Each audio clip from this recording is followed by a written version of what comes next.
आदाब, हमारा उत्तर भारत देख रहे हैं आप। मैं हूं आपके साथ नदीम। देखेंगे रियासत की तमाम बड़ी खबरें। आगाज करेंगे हेडलाइंस के साथ।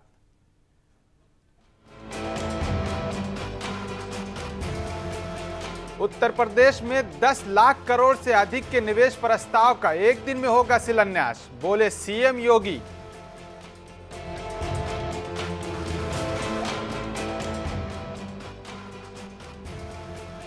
सपा प्रमुख अखिलेश यादव बोले समाजवाद ही असल में राम राज्य है, बिना समाजवाद के राम राज्य का संभव नहीं।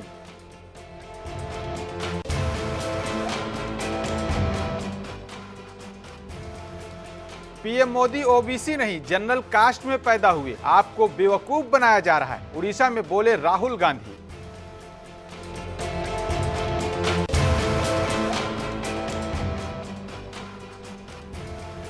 फिरोजाबाद पुलिस को मिली बड़ी सफलता, ट्रक की रेकी करके लूट चोरी की घटनाओं को अंजाम देने वाले 8 लुटेरों को किया गया गिरफ्तार।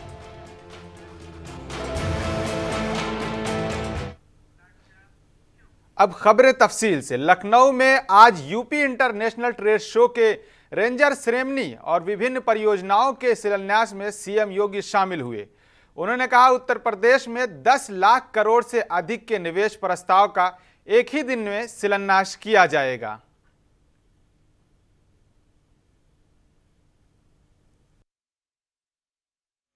उत्तर प्रदेश व्यापक संभावनाओं वाला प्रदेश है। इन संभावनाओं के माध्यम से हम उत्तर प्रदेश के अंदर देश और दुनिया को अपनी ओर आकर्षित कर सकते हैं। अभी 19 फरवरी को आदरणीय प्रधानमंत्री जी उत्तर प्रदेश का चतुर्थ ग्राउंड ब्रेकिंग सेरेमनी का उद्घाटन करेंगे। अब सोचिए, उत्तर प्रदेश में 10 लाख करोड़ रुपए से अधिक के निवेश के प्रस्ताव का एक ही दिन में शिलान्यास हो जाएगा। तो 10 लाख करोड़ रुपए से अधिक के शिलान्यास के कार्यक्रम का मतलब 33 लाख नौजवानों को सीधे सीधे नौकरी। यही तो उत्तर प्रदेश में 2017 के पहले नहीं था। आज युवाओं के लिए नौकरी भी है, रोजगार भी है, और जहां ये उद्योग लगेगा तो वहां की सड़क स्वयं बनेगी, वहां पर बिजली भी जाएगी, पेयजल की व्यवस्था भी होगी। तो डेवलपमेंट तो उसके साथ ही अपने आप आता हुआ दिखाई देगा, जाता हुआ दिखाई देगा। नए रोजगार के सृजन भी होंगे। उद्योग लगेगा तो कोई ठेला लगाएगा, किसी की टैक्सी की सर्विस चलेगी, कोई अन्य व्यवस्था उसके साथ जुड़ेगा, किसी को वहां काम मिलेगा, आवासीय सुविधाओं की भी। यूपी के सीएम योगी आदित्यनाथ के 3 जगहों की मांग वाले बयान पर समाजवादी पार्टी प्रमुख अखिलेश यादव ने कहा सीएम संविधान से बंधे हैं, उन्हें ऐसा कोई बयान नहीं देना चाहिए जो सीएम के तौर पर ली गई उनकी शपथ के मुताबिक न हो। यह अभी तक स्पष्ट नहीं है कि कौरव कौन है और पांडव कौन है। कौरव संख्या में अधिक थे। बीजेपी कहती है कि वह दुनिया की सबसे बड़ी पार्टी है।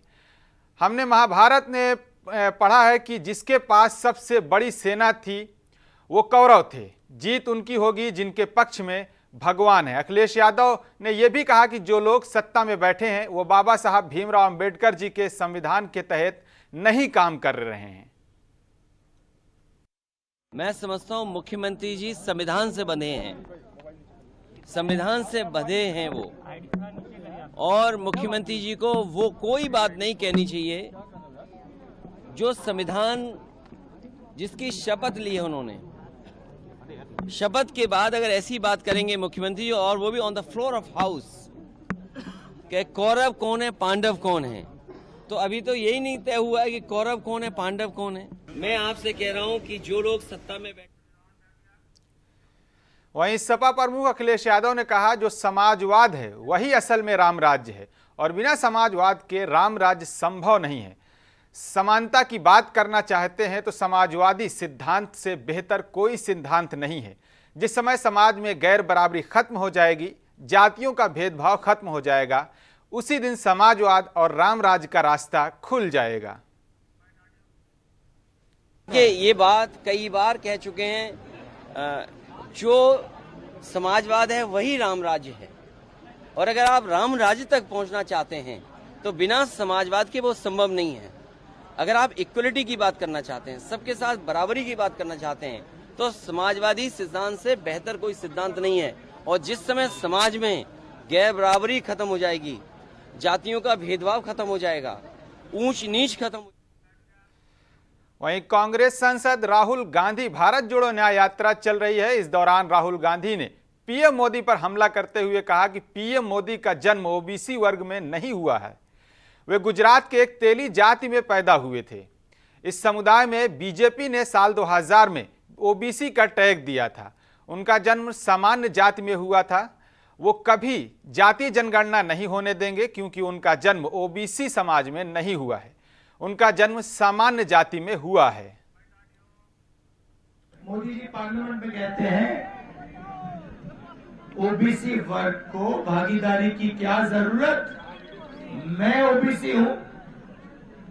सबसे पहले मैं आपको बताना चाहता हूं, नरेंद्र मोदी ओबीसी पैदा नहीं हुए थे।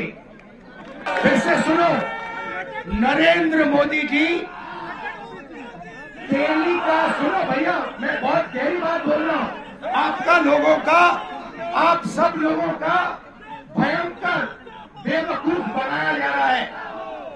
सुनो, आप लोगों का भयंकर बेवकूफ बनाया जा रहा है। नरेंद्र मोदी जी ओबीसी नहीं पैदा हुए थे। नरेंद्र मोदी जी तेली कास्ट के गुजरात में व्यक्ति पैदा हुए थे।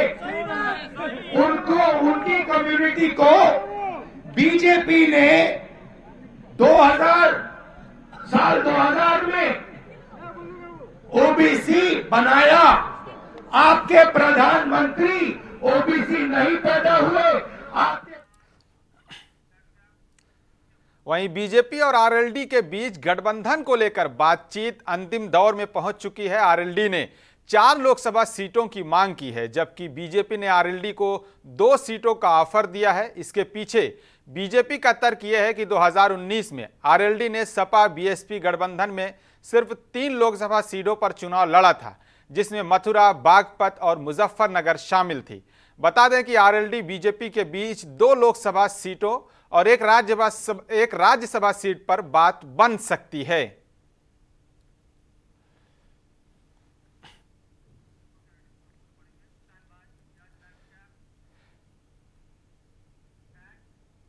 वहीं कांग्रेस नेता आचार्य प्रमोद कृष्णम ने कहा कि प्रधानमंत्री मोदी से मिलने में मुझे 4 से 5 दिन लगे। राहुल गांधी व्यस्त रहते हैं, वे थोड़ा कम मिलते हैं। राहुल गांधी के पास जब समय होगा तब मिलेंगे। आज कांग्रेस नेता आचार्य प्रमोद कृष्णम केंद्रीय मंत्री स्मृति ईरानी से मुलाकात की। उन्होंने कहा कि मैं यहां कालकी धाम के शिलान्यास समारोह के लिए स्मृति ईरानी को आमंत्रित करने आया हूं। मैं भाजपा के नेता के रूप में उन्हें आमंत्रित करने नहीं आया हूं, बल्कि मैं उन्हें एक महान राम भक्त, कृषि भक्त, बल्कि भक्त के रूप में आमंत्रित करने आया हूं। स्मृति ईरानी जी को मैं निमंत्रण देने आया हूं श्री कल्की धाम के शिलान्यास समारोह का। मैं भाजपा के नेता के रूप में उनको आमंत्रित करने नहीं आया हूं। मैं उन्हें एक महान राम भक्त, कृष्ण भक्त, देवी भक्त।